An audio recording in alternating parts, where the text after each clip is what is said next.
Hello everyone, Dennis here ng Wartilyo. Today pag-usapan natin more Spearhead boxes, pero this time sa Death naman. Kung tingin nyo bagay sa inyo yung ghouls, zombies, or vampires, and pinag-isipan nyo na bumili ng Spearhead box, stick around and find out. Ako na, pag-usapan muna natin ang ating sponsor for today's video, Hobby Factory. Meron silang malaking range of Citadel paints, Warhammer figures, games, and tools available sa kanilang website. Meron din silang collectibles such as Joy Toy and Gunpla, and other miniature games such as Song of Ice and Fire. Punta lang kayo sa website nila na hobbyfactoryph.com. Link in the description down below. So first off, pag-usapan natin yung mga factors and considerations natin sa pagpili ng Spearhead box. Of course, model count and pricing always comes into play. Palagi natin naiisip when starting an army if this is going to be an expensive endeavor. And while model count is always a good thing, mas madaming models, not necessarily the case, especially with death, as you'll see later. Hobby factor, pag-usapan natin dito kung how enjoyable magbuo and magpaint ng mga models ng per Spearhead box. Then pag-usapan natin Big Hammer, 2,000 point match play. Okay ba simulan yung 2,000 point army nyo with a Spearhead box or not?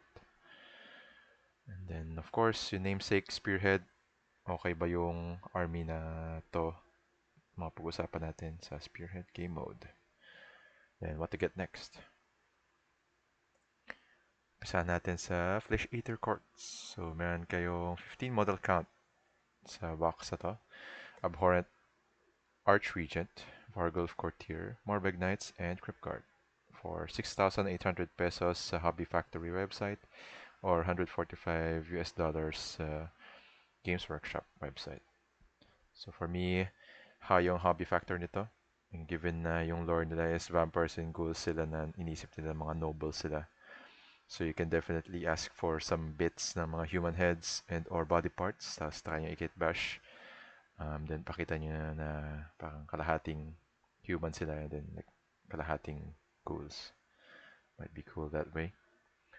And at 660 points, medyo middle of the pack sila in terms of spearhead points. Medyo on the lower end na. So is it enough to start a 2K army with? Pwede na. Morbeg Knights are pretty good sa matched play. Retreat in charge with +1 to damage on the charge. Crypt guards are pretty okay, but you might not want multiples. Vargulf is so-so lang as a lone hero. Medyo mahina siya in 2K. So you might not want multiples of this box. Except na lang kung gusto niyo talaga ng Crypt Guard and Morbeg Knights. And note that merong previous box na nilabas during the 3rd edition yung army set which contains a lot more Crypt Guards. So be wary when purchasing yung army set. Check nyo muna yung contents if okay sa inyo. And ayun nga, at 660 points, medyo mababa yung points nila compared sa other Spearhead boxes. Is it any good in Spearhead? I would say okay lang. It could be difficult depending on the player. Meron kang fast and hard-hitting units such as yung Morbeg Knights and yung Vargulf na kayang mag-deal with yung weaker units ng kalaban and take objectives. Crypt Guard can be difficult to deal with. Medyo okay din sila mag-attack and they have reinforcement. But all in all, medyo malambot yung army. So you might need a +1 to save regiment ability. Even with the wards, medyo flimsy pa din. So, anong next natin kukunin? If you get the Flesh Eater Courts Spearhead box, I highly suggest you get Ushuran mismo, yung Mortark ng Flesh Eater Courts. He's very tanky and lahat ng abilities niya support all of the things that you want in a Flesh Eater Court army. And not to mention, okay din siyang beat stick. Next, more begs. Seriously, medyo mabilis silang hammers. Or not medyo, mabilis silang hammers. And they hit hard. And sobrang flexible na retreat and charge sila. And then you might want some ghouls. Good old ghouls. Chaff units lang. Pretty cheap for what they do. Yeah. And the number of attacks they do every turn can be overwhelming for some armies to deal with. Next, punta tayo sa Orer Reapers. May 27 minis dito sa box na to, including Mortisan Soul Reaper, Gothisar Harvester, Death Riders, and Mortec Guard for 6,800 pesos sa Hobby Factory website and 145 USD sa Games Workshop website. So I would say pretty low hobby factor lang to, given na puro bones and armor lang naman yung pinipaint mo and binomodel mo. So you might need a bit more kit bashing and or more distinct paint job in order to make them look better and pop out. At 760 points, medyo on the higher end siya. But we'll see here na sakto lang yung Spearhead box na to when starting at 2K army. That's because yung Mortec Guard aren't getting used right now, as well as yung Harvester. Death Riders are the only unit here na gamit na gamit talaga sa matched play. But in terms of points, 760 points, can't beat that. Mortec Guard, pretty good, pretty slow nga lang. Death Riders always good. Harvester can be tough to utilize, unfortunately. And something to note na hindi mo pwedeng ilagay yung Death Riders sa regiment ni Soul Reaper. In Spearhead naman, they're also just okay. Hinati nila yung one big unit of Mortec Guard para yung isang unit darating on the third turn. But usually, it's not worth the wait for just 10 Mortec Guards. Parang mas okay yata yung army na to with 2 Mortec Guards on the field already. Tapos wala rin namang reinforcement rule yung Mortec Guard and they die pretty easily. And Ozer command points are pretty clunky to use. Usually once per battle lang. Mabagal din yung mga units mo. So, medyo mahirap din mag-score. So, if you buy the Ozer Reapers Spearhead box, ano nang next? Let's go with the big models for sure. Sinagash or yung mga Mortarks or both or all of them if you want. Sinagash is probably the most meta pick for OBR with yung lahat ng kaya niya i-cast spells and buffs as well as kaya niya magbalik na isang buong unit once they die. As for the Mortarks, they work well together. Binibigyan ka nila ng flexibility that Nagash can't, where Catacross can buff some units and is a pretty tanky beat stick himself, while the Arcane is very mobile and can cast multiple spells at once. Tapos, if ever makahanap ka ng Praetorian Spearhead Battle Force box, super sulit yan. Meron kang 4 na Morghasts, 5 Death Riders, and Leech Cavallos, and yun ang important dito. If you already have the Ozer Bone Reaper Spearhead, hindi mo na kailangan yung extra Gothisar Harvester and the Mortec Guards unless you're really planning to double down on that build.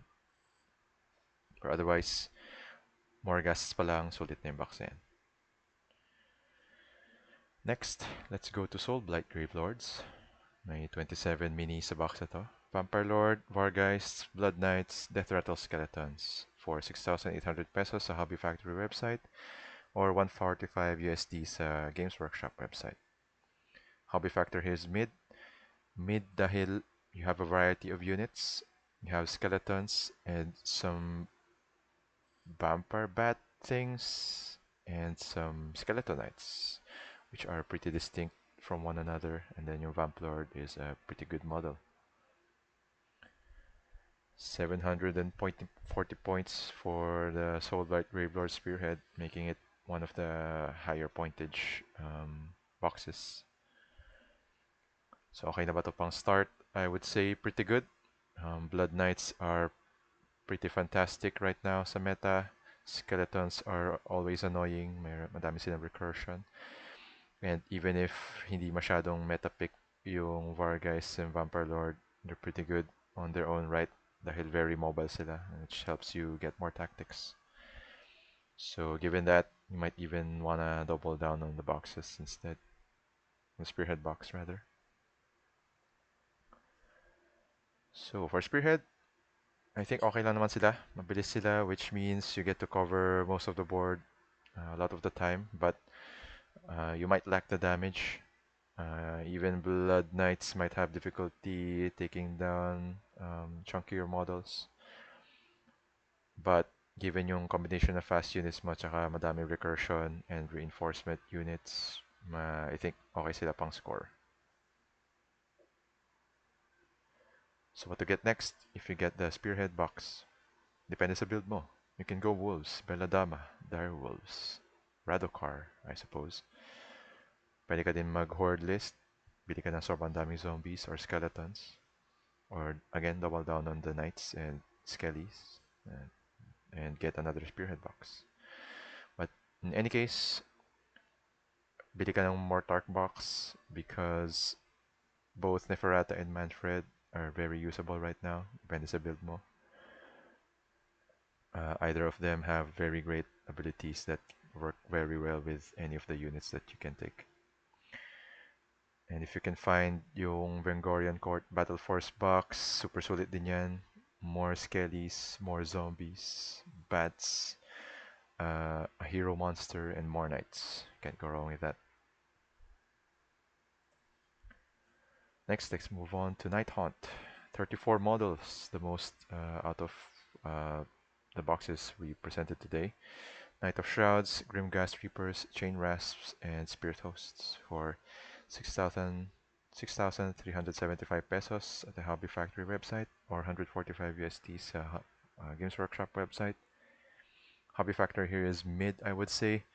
Magaganda yung models ng Night Haunt, to be honest, but most of the units here are infantry models, so medyo same yung itsura. You can paint them as Don Harrow Ghost from Lord of the Rings, if anything else. Wala talaga kayo maisip. So for points, nasa 600 siya, which makes it one of the lowest, if not the lowest, points value out of all the boxes. So given that, medyo so-so lang sila for starting a 2K army. Okay din for collecting, though, because you get a lot of units, or I mean models. But since mababa yung points value, if you're looking to start a competitive box, competitive army might not be the best box for you. Night Haunt have a very good win rate, pero wala yung mga meta choices dito sa box na to. So if you're planning to build a meta army, get other boxes or other units. Are they any good in Spearhead? They're fast, but they lack damage. They have a lot of recursion in the Chain Rasp, 2 units of Chain Rasps. And Spirit Hosts make it harder for them to kill your general. So, given na mabilis kayo and may recursion, it's easy to take and retake objectives. Pero, syempre, kung mahirapan kayo if twists and tactics require you to kill. So if you get the Spearhead box for Night Haunt, what to get next? For sure, I highly recommend the heroes. Reikenor, Olinder, Alrak, lahat sila ngayon have great rules in matched play, and all are fantastic models as you can see here. I particularly like Alrak the Drowner, if I may say so myself. So for units naman, meta ngayon ang Blade Geist, Revenants, and Hex Wraiths. But unfortunately, Hex Wraiths are online only. So if you can find any sa local game store nyo, maybe try to kitbash something from other mounted units na mukhang skeleton looking.